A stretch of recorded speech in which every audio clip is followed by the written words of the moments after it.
Rian GSS channel novel cerpen terpopuler masa kini. Jangan lupa like, subscribe, dan aktifkan loncengnya agar kalian tidak ketinggalan cerita-cerita menarik lainnya. Tatapannya yang biasanya tajam kini terasa lebih lembut.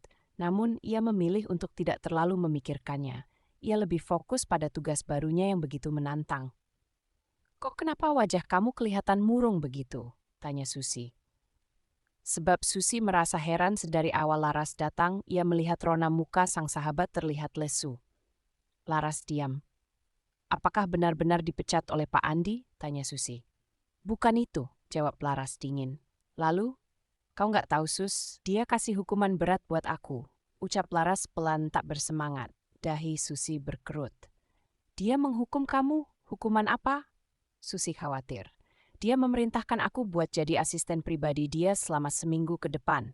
Susi terdiam sejenak. Namun beberapa saat kemudian, sedikit senyum mengembang pada sudut bibirnya. "Hukumannya adalah menjadi asisten pribadi. Aduh, Ras, itu bukan masalah sulit. Tinggal kau jalani aja. Jadi asisten pribadi nggak terlalu buruk dibanding sama dipecat.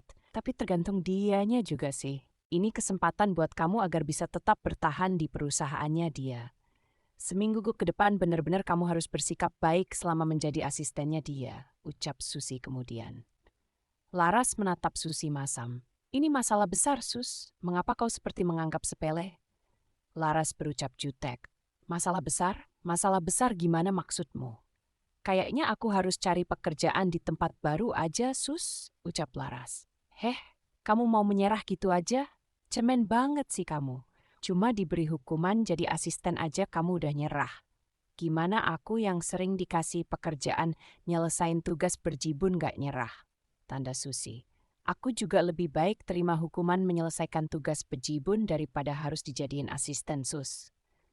Sungut Laras. "Halah, Ras. Kamu pikir enak ngerjain tugas sampai seharian penuh? Omong-omong, kenapa sih kayaknya kamu berat banget buat jadi asistennya Pak Andi?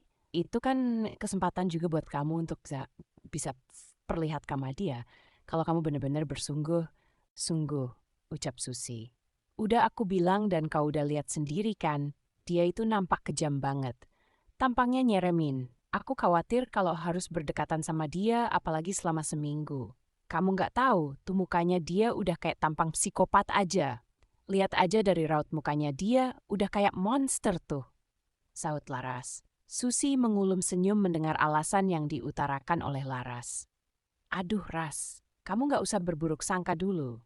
Banyak orang di dunia ini yang memiliki tampang menyeramkan, terlihat jutek dan pemarah, tapi sejatinya punya hati yang lembut.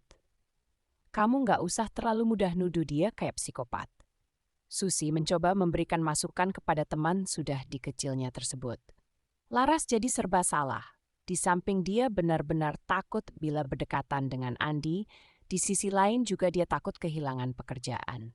Dia pun berpikir, andai pun dia keluar dari sana, belum tentu dia bisa dengan cepat mendapat pekerjaan.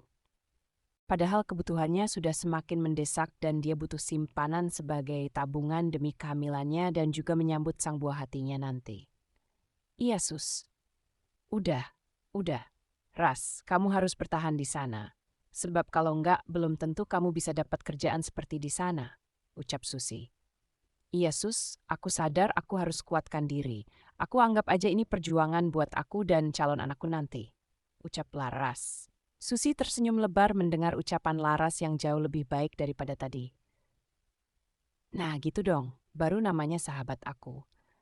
Kamu harus tetap semangat ya. Jangan mudah menyerah. Dan kamu harus ingat, kamu harus ngurus surat dari suami kamu. Kalau kamu nunggu laki-laki itu yang mengurusnya, dia akan mengulur-ulur waktu.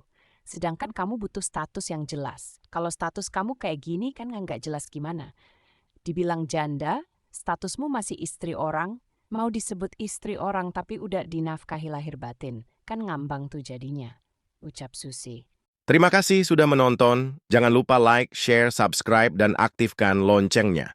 Karena itu menjadi motivasi saya untuk bisa membuat cerita-cerita menarik lainnya.